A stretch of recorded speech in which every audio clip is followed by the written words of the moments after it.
Hello，多謝大家，今日咁高興嘅日子嚇，咁我上到嚟咁啊，同大家玩個遊戲先啦，好冇？啊！請你哋有做人情嘅朋友拍一拍手先。大啲唔使怕醜㗎嚇。你知咩？你冇俾錢咩嚇？你冇做人情啊？係啊，唔好俾佢停啊！你見唔見到啊？阿新郎哥、新娘佢哋及住㗎，你哋一陣食天狗翅定係食碗仔翅就睇而家係嘛 ？OK， 停一停啦。咁300蚊人情嘅朋友咧，拍一拍手啊！明㗎。咁100蚊嘅咧，全場靜曬喎嚇，都算你哋有良心。而家新郎哥你唔好，新郎哥啊！咁你嗌我做嘅調查，咁我而家算係做好㗎咯喎，咁我可以走得㗎啦，係嘛？你唔好怪笑先得㗎，你唔係真係咁天真啊！你以為我哋唔拍手就真係以為冇人做100蚊人情啊？實情係佢哋即係面對唔到自己，面對唔到群眾壓力㗎咋，大佬翅都未食你個碗，咁你唔驚俾你趕走啊？咁車錢都食埋㗎，係嘛？唉，真係啊！咁其實咧，我就真係要多謝大家各位老細嘅嚇，特別係300蚊嘅朋友嚇，真係勇氣可嘉嚇，即係嚇都夠膽出現咁樣嚇。我睇下你哋係邊個先？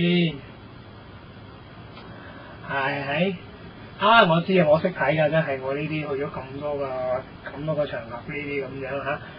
通常咧300蚊人情嗰啲就係一家大細嗰啲咪係咯，咧佢啲一家大細嗰啲啊。佢啲咯，佢啲咧唔係咩？我講錯啊！係，通常係300蚊，唔係每一個人300蚊喎，係300蚊全家人嚟㗎。我講錯咩？咁啊，如果以呢個演唱會買飛嘅情況嚟做原則咧，咁我諗應該300蚊人哋，最後嗰2排先係真嘅，係咪？喂，我唔係講笑啊，有根據㗎。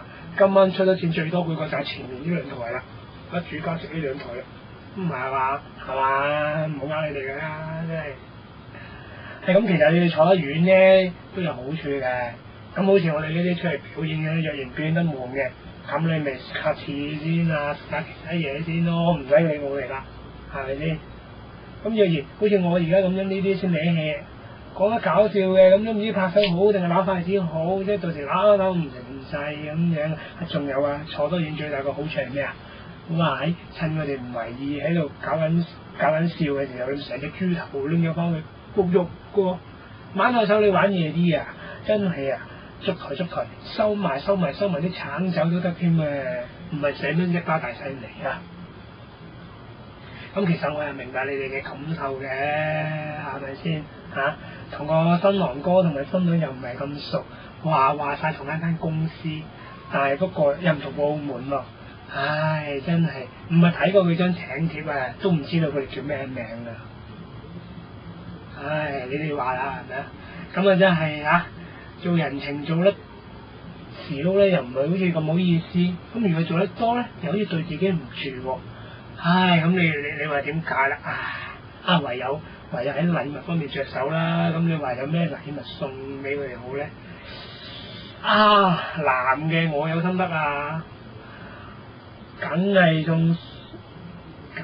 送啲好嘢俾佢啦，係咪先？大家都知嗱，信我嗰啲碟咧就俾啲海關掃晒㗎啦。當然啦，佢哋嘅唔係去掃貨咁掃晒啦，佢哋都係公事公辦嘅啫。所以各位男士們，你哋千祈唔好咁仇恨佢哋啊！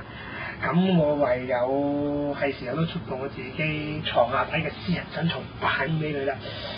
喺邊隻好咧？咁多隻，多人得，都送咗俾佢會冇，而家好難買㗎喎。仲有啊，最大喎，我又驚新郎哥佢高興起上嚟，跟啲內人嚟玩咁樣唔小心俾啲蠟燭滴親，咁點啊？咁聽日仲要翻工㗎嘛，咁點算啊？係咪先？點啊？聽日翻工嘅時候俾啲同事問到唔知點講啦。冇啊，我琴日同老婆食燭光晚餐，唔小心滴親啊！你千祈唔好誤會啊，冇其他嘢㗎，都咁樣咧，真係啊！咁啊，唯有就諗嗰啲啦。諗嗰啲咩好咧？咁不如送啲安全啲嘅嘢啦，邊啲安全啲？冇錯啦，就係嗰樣啦。不如就送我上年聖誕都仲未用晒嘅盒 condom 俾佢啦，又環保又實用，你哋話啱唔啱啊？你哋唔好笑住先得㗎。我話實用嘅意思咧，唔係你哋嗰啲諗咁樣。我話實用嘅意思咧，唔係話將佢用過揾風筒吹翻乾佢先送俾佢嘅，真係唔係㗎，唔係㗎，你哋唔好誤會啊。雖然咁樣做效果會硬淨啲，不過好易脆㗎喎。你哋唔好笑我啊！我冇試過㗎，呢啲只不過係物理常識嚟嘅啫，係咪先？話時話，你估我真係唔驚冷縮熱脹㗎？你哋唔好聽到個脹字開心成咁樣先得㗎，縮嘅時候你就知道味道。咁樣咁新咁樣咁新娘咧，新娘我哋送咩你好咧？我琴晚睇電視睇到阿林嘉欣佢做個廣告係咩咧？着住白色裙喺草地嗰度跑嚟跑去，哇！好飄逸，就好似我哋今日就好靚咁樣，就好似我哋今日新娘咁樣。我講佢條裙啊！佢話咩廣告咧？我醒起啦，係護舒寶啊，係護舒寶嘅廣告啊！不過而家護舒寶有出跑步裝咩？咁有冇分日間跑步啊，定係夜間跑步啊？咁搞法，有冇分夏令時間嘅、冬令時間嘅？咁如果我搭飛機嘅時候咁點搞啊？咁應該點搞啊？唔好煩啦，都係唔好送呢啲咁嘅嘢啦，都係送翻 condom 俾佢又好，話晒嗰啲有份用啦。不過而家最頭痛嘅一樣嘢就係、我嗰盒係 Super King size 嚟嘅喎，希望新郎哥你啱用啦。多謝大家，多謝大家，多謝晒。